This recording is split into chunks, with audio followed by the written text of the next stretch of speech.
காட்டுமன்னார் கோவில் அருகே இருசக்கர வாகனத்தின் மீது சொகுசு கார் ஒன்று மோதிய விபத்தில் 3 பேர் படுகாயமடைந்தனர். கடலூர் மாவட்டம் காட்டுமன்னார் கோவிலை அடுத்த எல்லேரி பகுதியை சேர்ந்த வீரபாண்டியன் என்பவர் தனது இருசக்கர வாகனத்தில் அதே பகுதியை சேர்ந்த சேகர், சின்னத்துரை ஆகியோரை ஏற்றிக்கொண்டு திருச்சி சிதம்பரம் தேசிய நெடுஞ்சாலையில் சென்று கொண்டிருந்தார்.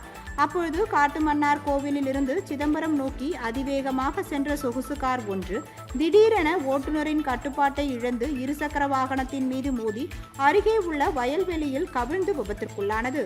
இதில் பலத்த காயமடைந்த வீரபாண்டியன், சேகர், சின்னத்துரை ஆகியோரை அருகில் இருந்தவர்கள் மீட்டு காட்டுமன்னார் கோவில் அரசு மருத்துவமனைக்கு முதல் உதவி சிகிச்சைக்காக அனுப்பி வைத்தனர்.